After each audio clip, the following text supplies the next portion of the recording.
Hoy, 8 de No. julio, es el Día Mundial de las Alergias y para hablar sobre este tema vamos a consultar con un especialista, está en comunicación con nosotros, el doctor Alejandro Berardi. Doctor, buen día, gracias por atendernos. Hola, buenos días, ¿cómo están? Bueno, doctor, aquí a ver, uno habitualmente escucha alergia, pero ¿de qué estamos hablando cuando hablamos de un proceso alérgico? Bueno, es muy bueno para comenzar definir de qué es la alergia.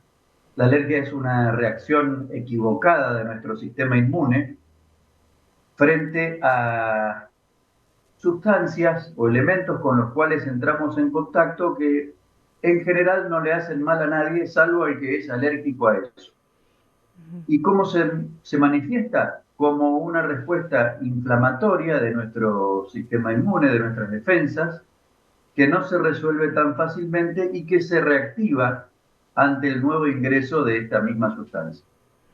Tanto es así que alergenos pueden estar constituidos por partículas que inhalamos con el aire, como, como ácaros del polvillo ambiental, hongos atmosféricos, hongos ambientales, o pólenes que dan las características rinitis de la primavera, justamente debidas al polen. Pero también pueden ser alimentos u otras sustancias que ingerimos como aditivos, conservantes, colorantes, edulcorantes, en fin, muchas sustancias químicas que ingresamos con los alimentos o bebidas, como también los medicamentos. Muchos medicamentos pueden transformarse en alergenos y pasarles una mala jugada al paciente que se ha sensibilizado. Doctor, ¿es fácil identificar o cómo se hace en todo caso si uno no sabe bien o qué le provocó esa reacción para comenzar a trabajar sobre esto? Bueno, en enfermedades prevalentes como son la rinitis y el asma, es muy fácil identificar el alergeno que causa esa reacción inflamatoria en las vías aéreas. Un poco más complejo es el tema de la alergia alimentaria y la de los medicamentos, pero también tenemos procedimientos para evacuar esas dudas, para sacar ese problema, porque justamente el tratamiento de la alergia se basa en evitar el alergeno causal, es decir, identificar la causa de la alergia o lo que le provoca alergia a ese paciente para poder evitarlo, y en algunos casos en los que no se puede evitar, como por ejemplo la alergia a ácaros o a pólenes o a epitelios de animales, como se da en la rinitis y el asma, o en la rinitis y la conjuntivitis y el asma, alérgicos, se puede tratar de aumentar la inmunidad, nuestras propias defensas contra esas sustancias, a través de lo que se llama inmunoterapia de alergenos. Es decir, que esa sería, eh, digamos, una forma de dar mejor calidad de vida a aquella persona que pasa por un proceso o tiene esa alergia a un determinado elemento externo. Exactamente, sí, esa es la única manera de intervenir sobre el sistema inmune, sobre esa respuesta equivocada a la que hacía referencia al principio, frente a esta sustancia. Por supuesto que también existe la medicación, porque normalmente hablamos de antialérgicos. Antialérgicos son aquellos medicamentos que o inhiben la liberación de los mediadores químicos que generan la inflamación, o bien los corticoides, que actúan como antiinflamatorios, que representan, por supuesto, un, un arma de doble filo, porque sirven para solucionar un problema en su momento, en su indicación precisa, pero cuando el paciente lo usa en forma prolongada o en dosis sucesivas que se acumulan en el año, traen efectos adversos indeseables, eh, bueno, a los que uno no quisiera llegar jamás. Ujú. Le pregunto, ¿es la alergia o esta reacción que uno tiene a estos agentes externos, Sí. se hereda o de dónde provienen? Bueno, como en múltiples o en muchas enfermedades, más bien hay un viejo dicho en medicina que es: no se enferma quien quiere, sino quien puede.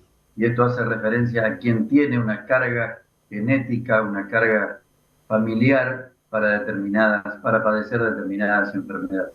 Por supuesto, la alergia no es lo que diríamos una enfermedad de herencia autosómica dominante. Es decir, si mis padres tienen alergia y yo heredo el gen, no necesariamente voy a tener la enfermedad, pero sí tengo predisposición para desarrollarla o para transmitirla a mi descendencia, de manera que no necesariamente de padres alérgicos nacen hijos alérgicos como sucede con otras enfermedades. Le pregunto porque hay una frase que se escucha mucho, que habitualmente es cuando llega la primavera, dicen el mes de las alergias, y la pregunta tiene que ver si es, digamos, un tipo de reacción alérgica que se da más con mayor frecuencia ante agentes externos que están en esa etapa del año, o a qué se debe, o no tiene fundamento esa frase que escuchamos. No, sí tiene su fundamento y hay cuestiones históricas, te diría, de la nomenclatura. Antes se llamaba fiebre del heno, el pasto que se corta, sobre todo en Inglaterra, donde se empezó a describir por primera vez este cuadro. Se lo llamó así, hay fever, fiebre del heno, porque en esa época en la que florecía esa maleza, había muchos más pacientes que presentaban rinitis, es decir, estornudos, picazón de nariz, secreción como agua, y esto es debido justamente a las grandes cantidades de granos de polen que se encuentran en suspensión en el aire que respiramos. Entonces el paciente que se pone alérgico a ese grano de polen empieza a manifestar síntomas en esa época. Claro, hoy sabemos que no es solamente el heno que poliniza, sino que el resto de las gramíneas, muchas otras plantas de las familias de las compuestas y hasta árboles que generan polen en una determinada época del año, y justamente, bueno, se habló siempre de la primavera, pero ahora con este cambio climático que estamos sufriendo, ya prácticamente hay polinización en cualquier época del año. Uno ve flores o yuyos florecidos en cualquier época del año y eso hace que por ahí ya la alergia al polen no sea tan estacional y tan predominante de la primavera. Pero sí es cierto, eso todavía lo seguimos llamando así. Una alergia no atendida o que uno no hace el tratamiento adecuado, ¿puede derivar en complicaciones crónicas en la salud? Puede ser de mucho riesgo si se trata de una alergia alimentaria o una alergia a medicamentos que no se llega a identificar. Puede poner en riesgo la vida. En el caso del asma bronquial, cuando comienzan los chicos, nosotros sabemos que en un 75 o un 80% de los casos, eso se debe a que hay algún alergeno que es el que provoca esa inflamación inicialmente. Y si uno no hace nada sobre esa inflamación, y seguimos diciendo nada más que el niño tiene un asma alérgico y no le damos bolilla a esa palabra, alergia, o que tiene en el transcurso de su vida otros cuadros también referidos a un origen alérgico acompañando el asma y no le damos artículo, lo único que vamos a hacer es que esa inflamación progrese y se organice en la vía aérea y después sea muy difícil volver atrás. Por eso es que es indispensable que cuando nos dan un diagnóstico así, como de asma alérgico, y lo trato únicamente con medicamentos sin identificar el alergeno causal, probablemente esté haciendo mal las cosas. Y muy probablemente no sea nada más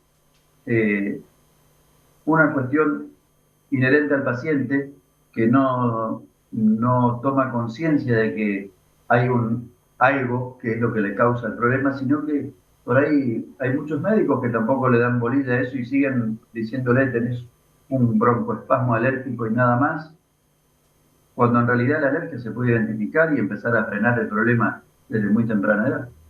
Doctor, le agradecemos mucho este tiempo y bueno, también estas explicaciones y sobre todo, bueno, los consejos a tener en cuenta para una mejor calidad de vida y sobre todo para también evitar situaciones que agraven más estas reacciones que por allí tenemos a estos agentes externos, como nos mencionaba aquí en esta última parte. Muchas gracias por su tiempo. Bueno, muchas gracias a vos, a ustedes, a ti por acordarse del Día Mundial de la Alergia. Hasta aquí el doctor Alejandro Berardi en el Día Mundial de las Alergias. Nosotros ahora vamos a ir a una breve pausa y ya seguimos aquí en 47 millones a través de la señal de T5 satelital.